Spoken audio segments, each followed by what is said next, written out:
Welcome to another day in the corporate matrix, everybody. We're joined here today with my beautiful co-host Heidi and Krisstina Wise for episode number 2 with Krisstina, who runs her own YouTube channel at Krisstina Wise and has the Wealthy Wealthy podcast.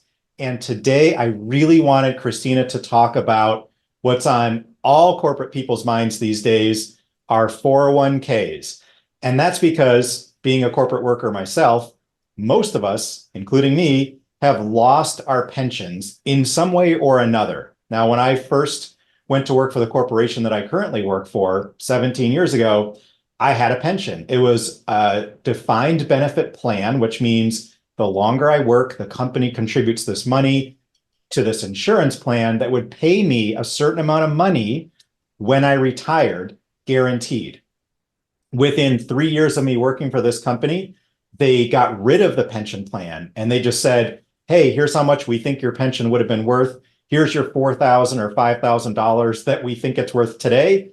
Take the money, do whatever you want with it. And now you have to contribute to a 401k. That's the only way you're going to have retirement money. So most of us in the corporation are forced, asked or granted the privilege of adding to our 401k plans for retirement. We have to fund our own retirement plans if we expect to have money in retirement. And the way that we are told to do so is the 401k when you work for a corporation. Most of us then are convinced that that's our ticket to retirement, that if as long as we max out our 401ks and we're putting money in every single year, that when we retire at whatever age that be, 59 and a half or 65 years old, we'll have all the money we need for retirement and we're golden. I don't think that that's accurate. And I think we've been lied to about assuming that contributing to the 401k is all we need to do to be totally self-sufficient in retirement. And that's why we brought Krisstina on today to talk a little bit more about 401ks and what the myths are. Heidi, did I miss anything? I don't think so. Let's have some 401k fun. All right. So Krisstina, do you want to just tell everyone like what the 401k program is, who it's for, who it's not for? Because I don't think you can do a 401k in the version that it is if you're an entrepreneur. There might be a SEP 401k or something you could do. And Heidi doesn't even know what that acronym means. She's looking at me like I'm crazy. So No. Can you break down the 401k world to start out with before we get into what we should do with our 401k? Sure. Where I'd like to start is the word retirement. And the word retirement, where it started with pensions, was in the industrial age when an employee would work for a company for 40 years. And it was a carrot that the companies used to keep people with the company and say, hey, stay with us for 40 years. You're going to have this pension. It'll be worth 60% of what your current wages are, and then you'll be able to retire. And back then, when these pensions were created, people retired at like 62 and they lived to 68 to 72. So that's that model. And people did do that, meaning that was the culture. You worked. Usually the husband would go to work for 40 years, go get the job. The wife, in many cases, would be staying at home. And then they would sit on their rocking chairs. They would have their house paid off because they had a 30-year mortgage. So their house would be paid off. They'd get this retirement income via a pension, and then they would die. So today, we're still thinking of retirement from back then. And you're in anti-aging, and that's a lot of what you teach on your side hustle. And I think many of us, we don't want to die at 68 or 72. We want to live to 100, maybe more. But the problem is that these type of retirement plans, they're not set up to live to 100, which means that if we just rely on these traditional retirement plans, it's very likely that we'll run out of money. And who wants to run out of money when they're 78? And they still have 20 years to live. So it's first just understanding that these plans are based on a history that's not applicable today. So that's the first point. The second point is retirement. The question I like to ask when I'm coaching or consulting is, Do you want to wait till you're 68 to retire? Wouldn't you rather focus on something that's more financial independence and financial freedom versus retirement? So that's a question to explore, that do I want to work for whoever I work for up until a certain age, let's say 65 or so? And do I want to be fully dependent on whatever monies are available at that time and whatever economy we might be in at that time? And if the answer is no, then that might seek further exploration of, okay, what other options are there? And going back to the word retirement, is to understand that retirement, when we're talking about retirement plans, like a 401k, for example, is that they're government programs. So how it works in most cases is that you as the employee can put a certain max amount into this 401k and that your company will match it. So that's a great thing in the sense it's like free money. There you get to double the amount of money or double how fast you might grow that amount of money. So that's a great thing. Now, something I say is match, don't max, because you just want to take advantage of what the company is matching, but we don't want to max out everything that we can put into these types of programs. And the question is why? Why is because when it's attached to this word called a retirement program, even if it is a SEP IRA or a Roth IRA or a 401k or different types of, teachers unions have different types of retirement plans. So there's a name to the type of retirement plan it may be, but in this case, a 401k, is that since it's a government program that's attached to some type of tax consequences, meaning you don't pay taxes now or you don't pay taxes later, you don't have control over that money.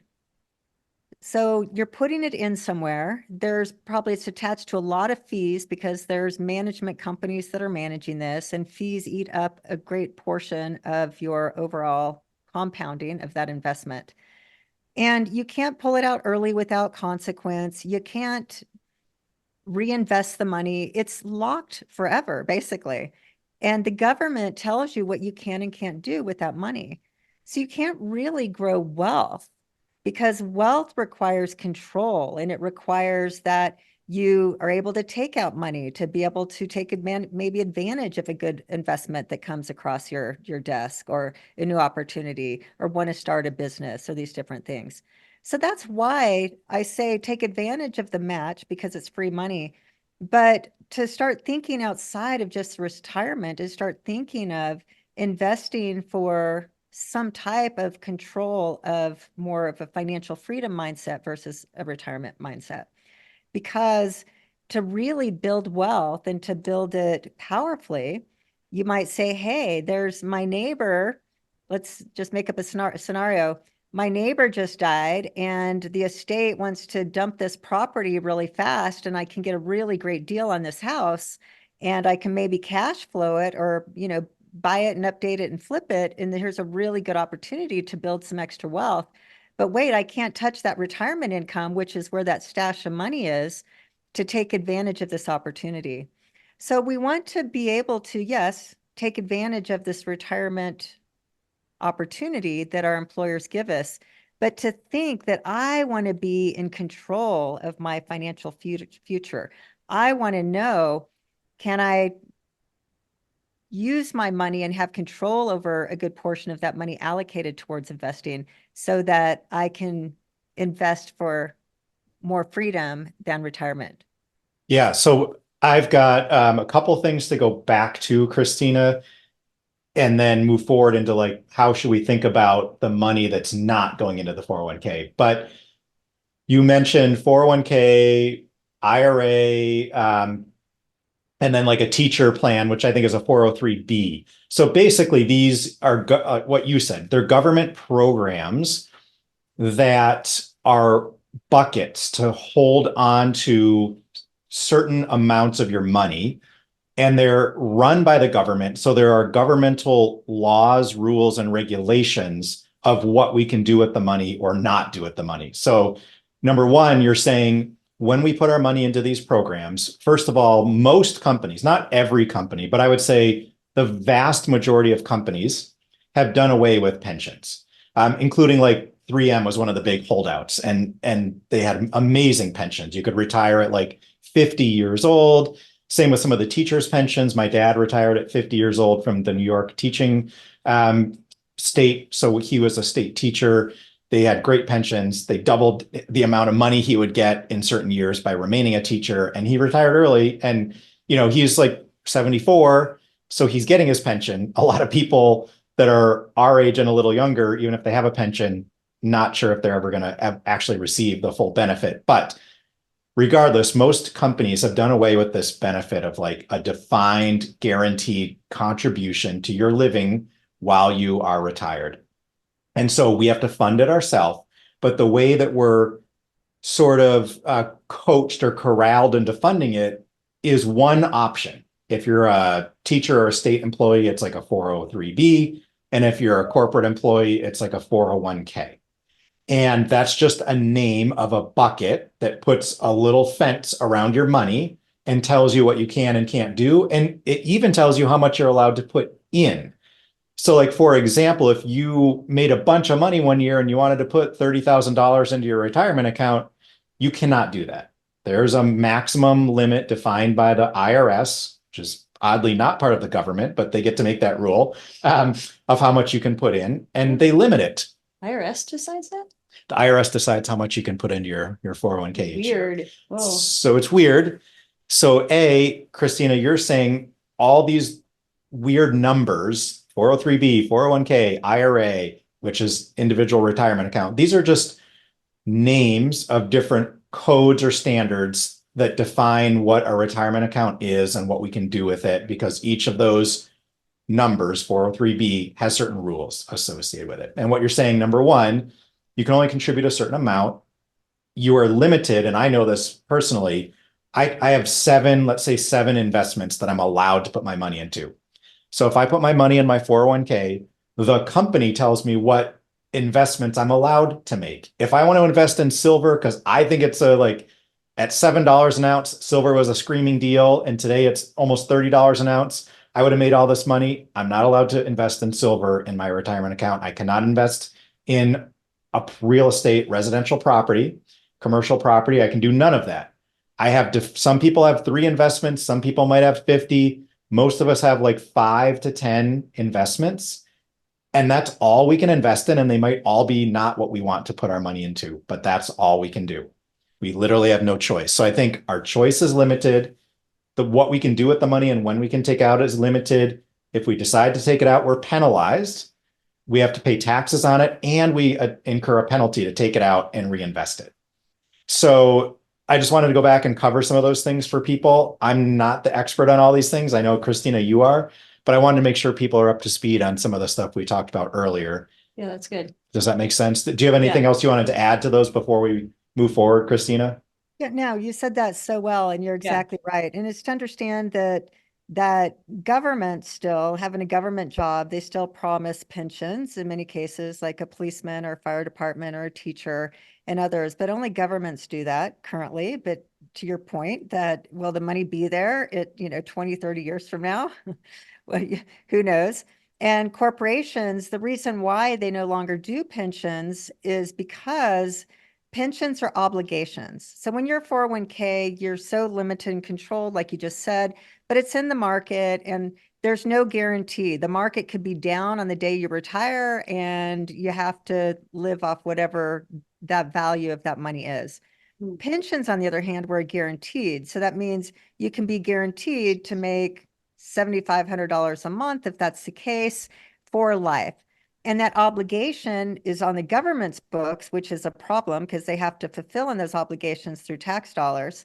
But for the company valuation, and especially public companies, those obligations look bad on the books because the companies have to pay those. And granted, now back when we lived 7 years on average for a pension, the obligation wasn't that great. But now with healthcare the way it is, doesn't mean people are healthy living an extra 20 years, but they're unhealthy living an extra 20 years.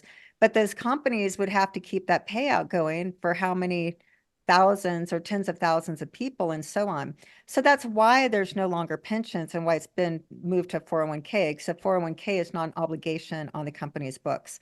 Okay, So- so just let me stop you right there for a sec. So number one, the pension, no matter how long you lived, the company has this liability to pay out all their retirees this set amount of money that they guaranteed. So that is tough for the companies to swallow, and they don't want those liabilities on their books, especially in today's world. The 401k, number one, something you said, Krisstina, is like, I don't think people understand this that well. It is not guaranteed that you will have any money. You could have put $1 million into your 401k, but if you chose, because it's on us to choose the investments that are offered, if you chose investments that were no good, or if all the investments that were offered to you lost money, then you could have significantly less than the money you put in, and therefore not have enough money to even retire at all, potentially, because just because you put a bunch of money in over a long period of time, there's no guarantee that you will have anything at the end of that time. So I wanted to make that clear. Like, that's pretty significant what you said there. Absolutely. And the day you retire, the stock market crashes or something, and you have no diversity. You don't also own real estate. You don't also own crypto. You don't also own gold or silver. You don't also own. So the way I like to think about this is that we are all, we need to be at cause, and we're responsible for our finances, and we really are responsible for our financial futures. And if we want to have the financial future that's as secure as possible, we want to learn about these things, which that's why I'm so happy that you're doing this type of segment. And part of that is I like to think of a pie chart. So when I have my pie chart of my portfolio, again, I'm like, this is my portfolio. So I'm proud of my portfolio. I want people to understand what is a portfolio, what's on my portfolio, and to create the portfolio portion of it, like to be at cause to create what this thing is, because this portfolio is our financial future. And what we're doing by just we're putting it in the company and the government's hands to say, hey, let me put my whole financial future in your hands. And that's what we're doing. But wait, when I think of my pie chart, and you think of little pieces of the pie, I do have a piece of the pie that's retirement. So I'm taking advantage of certain government programs where I can put in a certain amount of money. I put it in there that at some future point in time, it's supposed to be I'm able to pull that money out tax-free. So I max out those amounts like in a SEP RIA or something, but it's just a small piece. I also have some retirement through a whole life insurance policy. So these are controlled. And yeah, I take advantage of some of the benefits, like tax-free pulling out at some of these, like on a SEP, but it's just one piece of the pie. Now I have another piece of the pie, which is real estate. I have another piece of the pie, which is crypto. I have another piece of pie, which is my business and, the enterprise value I'm working on my business. I have another piece of the pie, which are like more higher risk investments. And that's the playground that I'm playing in today while I'm running my business and growing my business and, running my household and do all the things. That's that other playground where I'm looking at, okay, this is how much money I want this portfolio to be worth by the time I'm a certain age. And then this is what I'm doing personally to grow it. Some things are in my control, like real estate, and sometimes are out of my control, like what I have in my retirement accounts, so to speak. So that's really the point I like to make, is that people were just blindly thinking, oh, I've got this 401k, I should be fine at retirement, without thinking any more about it. And what I like to have people do is do this exercise, which is to ask the question, how much money is enough? So if we're going to look at, hey, I want to be officially able to retire at, let's say, 65, then it's okay. How much money do I need in assets, an asset value that can amount to some amount of cash flow that's going to cover the cost of my life at that period of time? So that way we can at least look at, hey, based on the trajectory of my 401k after fees and everything else, am I going to have enough money? But I think the latest statistic I read is that 75% of those that retire will retire on a max of 30% of their working income through 401ks. So double check that. There might be some statistics, but to make the point is that, hey, do we want to reach 65 and be 30 to 50% of our working income? And probably not, especially when healthcare goes up. We want to travel more. We want to take advantage of the fact that we have more time, yet we have less money than our working years. And our goal, hopefully, is that we have at least the same amount of cash flow in our retirement years as we do during our working years. I don't think we want to go down. And if we can have more, even better, obviously. So Krisstina, you said match, don't max your 401k. That hit me because I'm like, oh, I should max out my 401k. And you're saying, no, that's not necessarily the best thing to do. So for example, my company matches the first 4% that I put in. So if I put in 4% of my salary, they'll match 4%. So I'll get a total of 8% of my salary per year into this 401k. I can put as much as, like, let's say 14% of my salary in. So I would get a total of 18%. But you're saying you may not want to do that, or maybe you're saying definitely don't do that. Just put the minimum amount that your company will match. So is that what you're saying? That just take the match? And if you are saying that, tell us. And then what should we do with the money that's going to come to us? Because now we're going to get taxed on that money. Yeah, well, you're going to be taxed one way or another anyway. So, and I always say, don't make financial decisions just based on taxes alone. Taxes is the last thing you're working on after all the other numbers are working. But you want to map. So I have to preface it by saying it depends what kind of person you are. So if you're never going to invest unless you max out by putting it away like this, then absolutely do it, because at least that money's being put away. Okay, And so your first thing is, if you match and don't max, and the extra money that you're now not putting in the 401k comes to you in your paycheck, and then you spend all that money on your lifestyle, that's a bad idea. So if you're that kind of person, put more money into your 401k, you're saying, because if you get the money, you're just going to blow it all. exactly. So better that at least it's being, put away. But if you can afford that amount, obviously, that if you're going to put up to that 14%, for example, but your company only matches 4%, my recommendation is you take that other 10%, you put it into an investment bucket, and now you invest that money directly, because now you have control over that money. You can put it in other places that might get much better returns and low to no fees.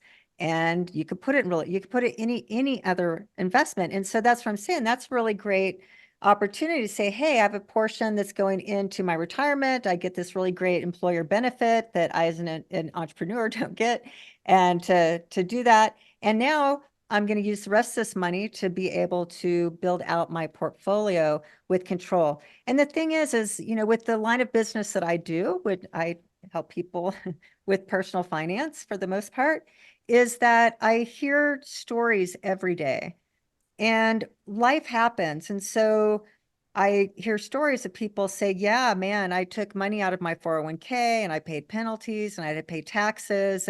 But I did that because I got sick, or I did that because my kid got sick, or I did that because I lost my job. And so now they've paid penalties, they paid taxes, they have to pay it back, or there's going to be even more consequence. And that's part of the problem, is that, for example, if that were, let's say, when I got sick about a decade ago, and I had my money in real estate, So I didn't expect to get sick. I didn't think it was going to cost me $250,000 to get my health back. I didn't think my business was going to just burn to the ground once I quit working on it. Like, that wasn't even in my, that wasn't in the cards whatsoever. Like, we don't expect life to happen. But if I'd had that money in a retirement plan, I'd have been in that situation, because I would have had to access that money in that point in time to save my life, or to, take care of this kind of catastrophic life event. So that's having money invest in places we have control, is I was able to access, sell some real estate, do some things, and get my money that I invested and that, had equity in different things. So it's just understanding also that when we don't have control over our money, when we need it, we don't have access to it. And it's just important, we spend money on our current lifestyle and our month to month paying our bills, but it's really important that we have cash out there, like that rainy day fund that we talked about last time, but also investments that we have control over in bad crisis situations, like I just mentioned, but also to be able to take advantage of opportunities that come that we couldn't take advantage of if our money was locked up and inaccessible. So somebody decides that they want to invest their own money and have control over it. They match their 401k and suddenly they've been putting more money in their 401k. So now they have extra money in their paycheck that they're taking home every 2 weeks or every month or however it is they get paid. What do they do with that money, Krisstina? Like, it seems like there's two options that they could do with that money. And I want you to help people understand like how to choose. And option two has lots of choices. Option one doesn't. So option one is they can save that extra money in an account that when an opportunity opens up, they can spend it on that investment opportunity. Because maybe they are going to buy a house, but you get so many thousands or hundreds of dollars a week or a month, and then you have to have enough to put a down payment on a house as an investment property. So you got to save it to get to that point. So that's option number one. Option number two is like, I want that money going into investments that are under my control, and I want it making more money or paying me more money every month. How do they know? How does somebody know what option to choose? And if they choose option two, where do they invest their money outside of a 401k? Yeah, I love the questions. So yes, you're right. Two options, basically. Now, first of all, I want to say that run your numbers. How much money is enough for when I retire, which means how much do I need to invest on an annual basis to be able to retire at that age? So let's just say, make up a number. Is it 10,000 a year, $20,000 a year? You have to know how much that is. It needs to be quantified. So that's really important. Whether you do that through your 401k or whether you do it combination of both, you just do it on your own. So that's point one. It's really important to know your numbers to make sure that we have enough money in old age, period. Now, for most people that start, let's say in their mid 30s, by the time they really start investing or doing anything, you're looking at you're taking a minimum of 10%, but usually close to 15% if you want to hit these numbers and have plenty of money to live for those, 25, 30 years. You're looking at taking 15% of your total income to invest it somewhere. Like you said, you can invest up to 14%. That's probably a pretty good number. So let's use 14, 15%. So know your specific number, but let's use the 15% example in this case. So when you say your specific number of how much you need to save by the time you're age 60, you're going to back out the amount you need to save per month to get there. But how do you first, before you say, how do you know that number? Okay, great. So let's say if I want to, here's how you do it. You go to ChatGPT and you say, Chat, how much money do I need to invest on an annual basis at an 8% compounded return for 30 years, retiring in 30 years? How much would I need to invest on an annual basis? ChatGPT will tell you. Now, what's so cool about that is I used to go to compounding calculators, and you can Google compounding calculators and reverse compounding calculators, but now you don't have to do that. Just Chat will tell you. And it's great because you go to Chat and Chat will give you any different scenario. Well, what about 10 years? What about 20 years? What about 30 years? What about 10% versus 8%?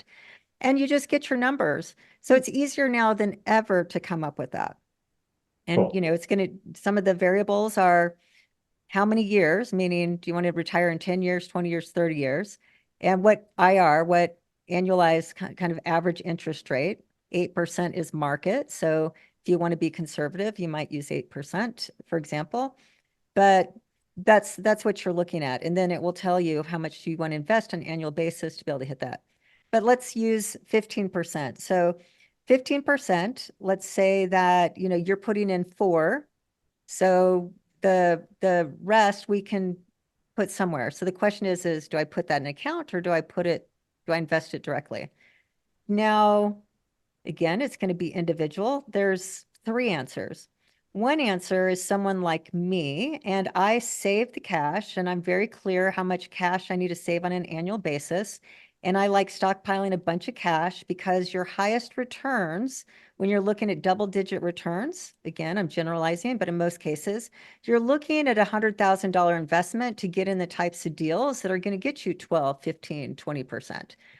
Because those are more private type of opportunities and they don't invite people in for $20,000 or $10,000. It's too expensive and too much of a headache for the investor. So I like double digits. I like getting high returns. And so I save money so that I have 6 figures available when those opportunities come across my desk, or I want to buy the next piece of real estate, or whatever the case is.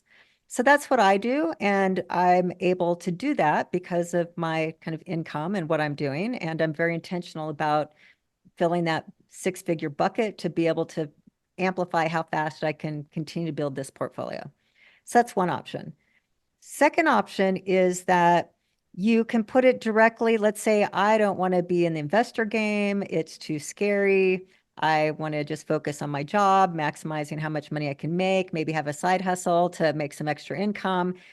So you can just put it in something called an index fund. You can go to Vanguard, choose an index. It's going to average out what your 401k is going to do if the 401k is kind of just normal indexes, but you're going to pay less in fees. So the benefit you're going to get, as opposed to putting that through your 401k, even assuming it's in the same investments, you're going to pay lower fees, which means you're going to keep more of the money, and that's going to compound. And people don't realize how much those fees take out of their compounding ability. I mean, can be hundreds of thousands of dollars. It's crazy. So we want to pay less in fees. And then 2, like I said, you have control over it. If you want to go access and get that money back, you can. So that's why you can do the same investments, but do it through an index fund versus through your 401k. Would you, Go ahead. Krisstina, for that option, you said you have 3 options. 1 was save cash, 2 index fund. Would you open a Roth IRA to put money into, or would it just be completely outside of any of those types of programs? I mean, for a Roth IRA, in most cases, you're going to be self-employed or something. So you have a max amount you can do there. So it's usually not what an employee is going to choose. They're going to choose a 401k. There might be occasional things. And in that case, I recommend doing a Seth IRA, which means that you're funding it with after-tax dollars, and then you supposedly won't get taxed when you pull out that money. Taxes are probably going to be higher in the future versus today. So I say pay taxes today and don't pay taxes tomorrow is my thought about that. But again, those still are government controlled. It has a lot of limitations to what you can and can't do. You already have a bunch of money locked up into control. So I want you to invest money where it's not locked up. So that's what the goal that we're trying to do there. And but in an index fund, again, safe, you just put it in there, slow grow, let it grow over time like your 401k is. And one day when you retire, you have your retirement plus, whatever you have in your index.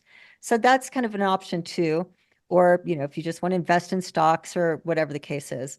And then option 3 means you can do both, meaning I'm going to put my money in an index, or I'm going to put my money into crypto, or I'm going to put my money in a place, but it's like a container. So for example, I can put my $100,000 into my high yield savings account that's getting 4.25%.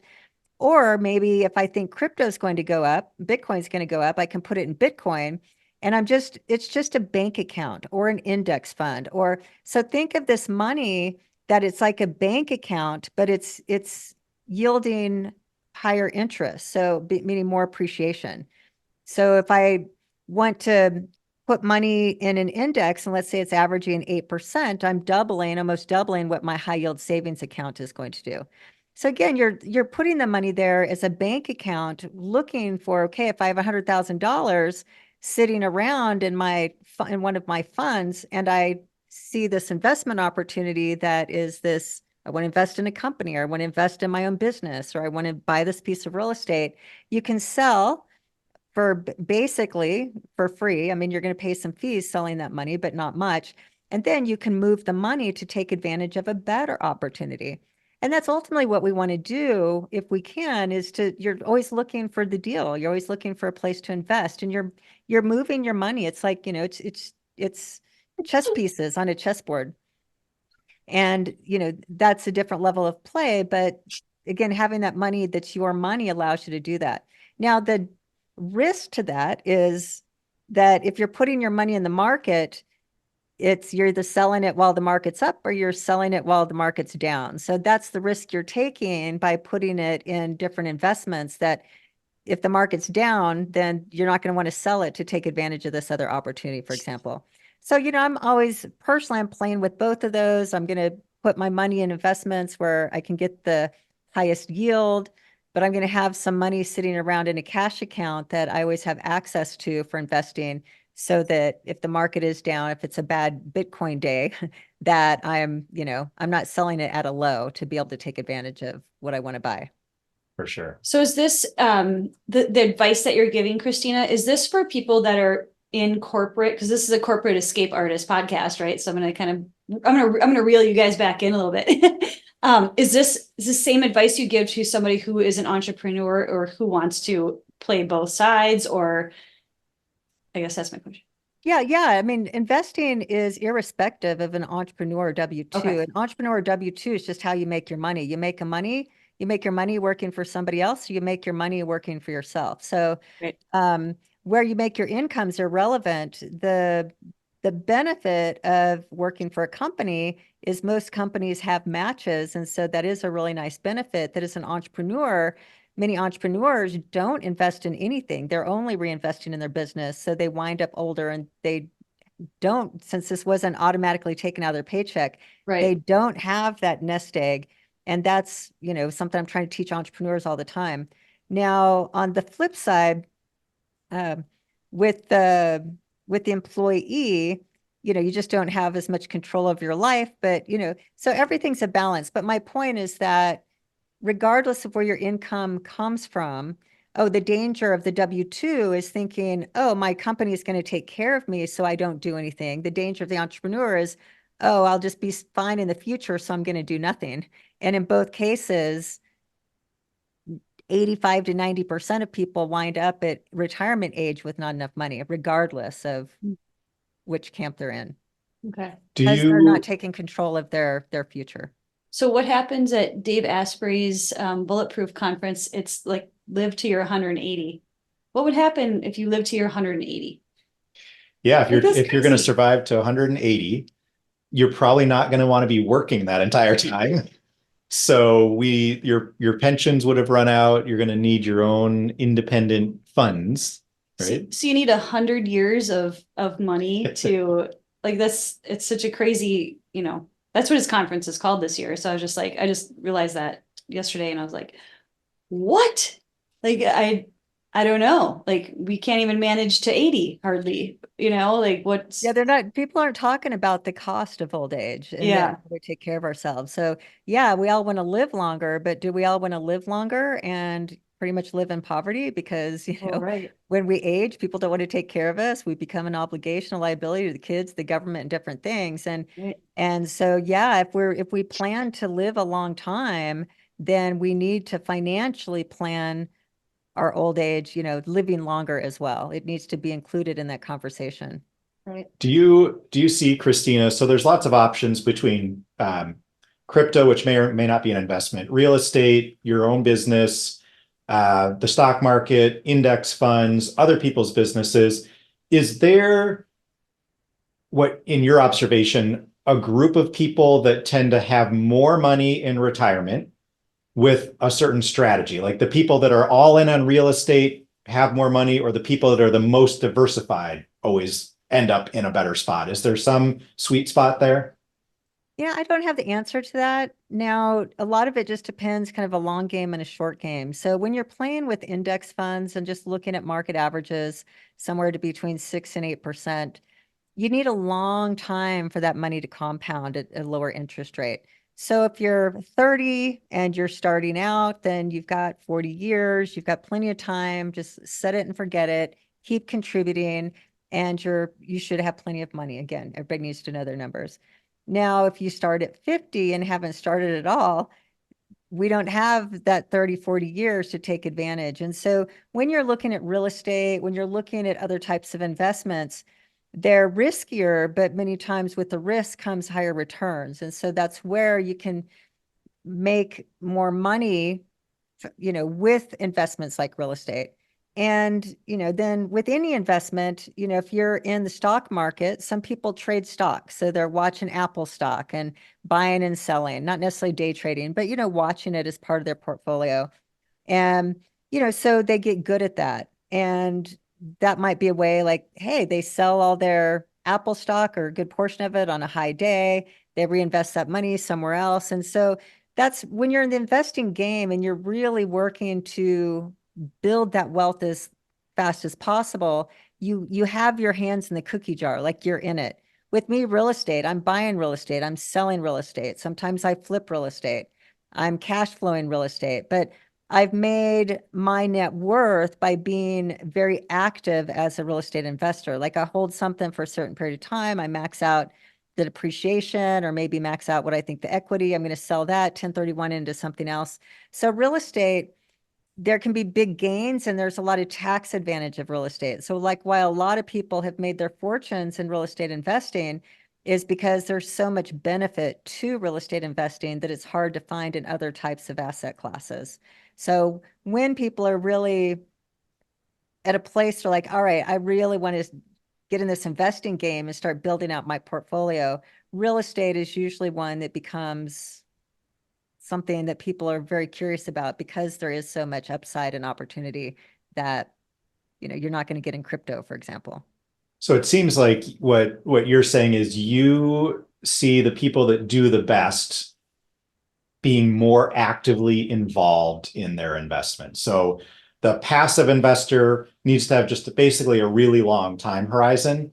And if you want to make more money faster, you're going to have to be active and be more both engaged and knowledgeable about the investment world. And it sounds like what you're saying also is that you're willing to take advantage of opportunities when they arise. So you have to have control over your money because the opportunity in 2008 and 9 and 10 and 11 and 12 was probably in real estate to purchase, whereas the advantages would have been, let's say, in the stock market in 2020 when it dipped or whatever it is. So it seems like there's different times when assets are really cheap and it's time to get in, and you have to both have control but be an active and intelligent, not intelligent, but knowledgeable enough investor. You don't have to be super intelligent, you just have to be knowledgeable, I think, to know that you can pick things up at a time when they're discounted and you'll make more money. And that seems to be like a Warren Buffett strategy. Now, he might be all stocks, but they hold on to a huge amount of cash and they wait. Right. They wait every like 10 years before they make an investment because they wait for those opportunities and they have control over that money. Kind of sounds like you're saying be active, gain some knowledge around the different types of investments of what you're comfortable with and be really good in at least one area and have control over your money so you can actually make those investments. Yeah, that's a great summary. And really decide, one, you have to know your numbers. How much money do I need to retire?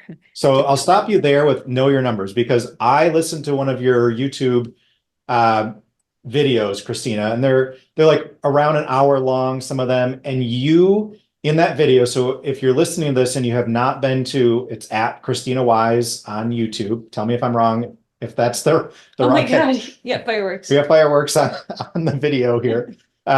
So at Krisstina Wise on YouTube, I listened to one as I was going for a walk with the dog, and you broke down exactly how to figure out your numbers. So I was like writing down in my phone, like, do this calculation, do this. It was really simple.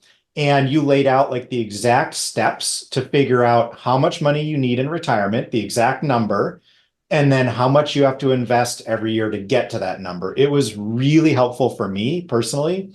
And it doesn't matter how much money you're making now, it matters what your lifestyle is going to be when you retire for how much you need. And you're like, here's how to get that number.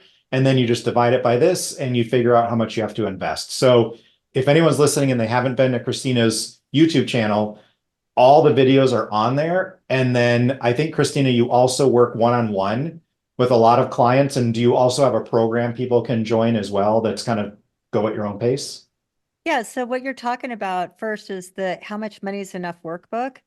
And if anybody would like that workbook, it's wisemoneymethod.com, wisemoneymethod.com/quiz.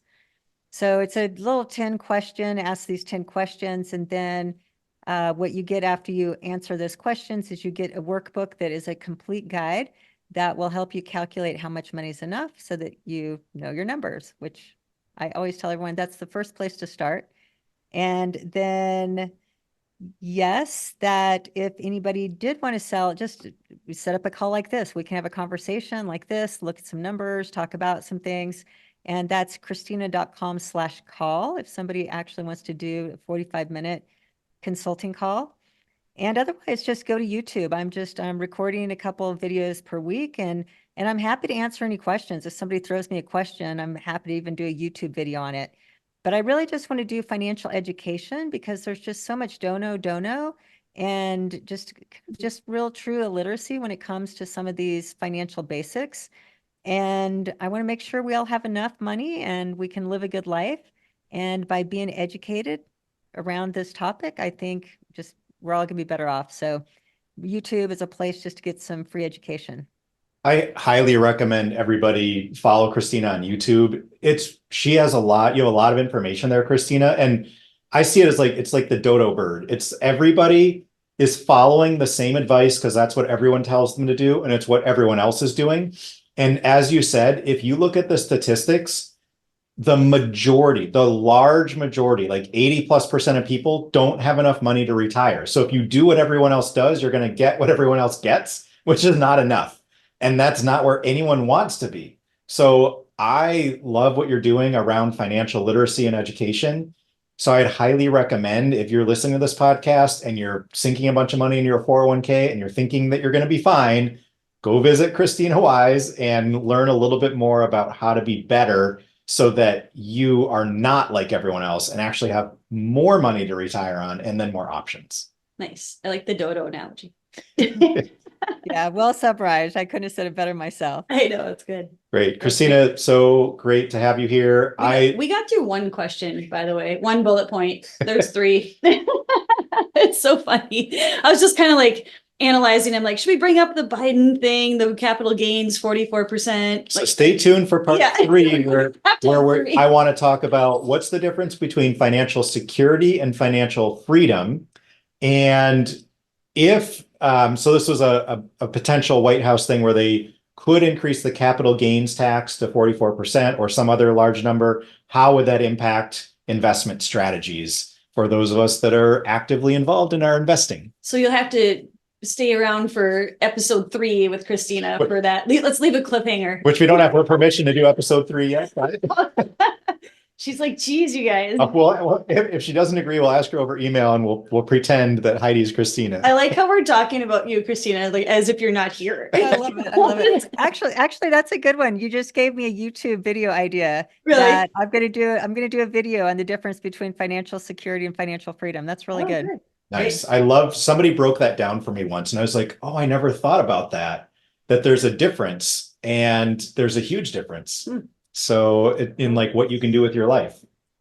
And most people have neither one. So. Exactly. You guys are so much fun, as always. Thank you. Thanks, Krisstina, for being here. Really appreciate it and love all the things you're doing around this. I'm learning a ton and I study this stuff all the time and I'm still learning every day from you. So thank you so much. You're welcome. Thank you. All right, that's a wrap.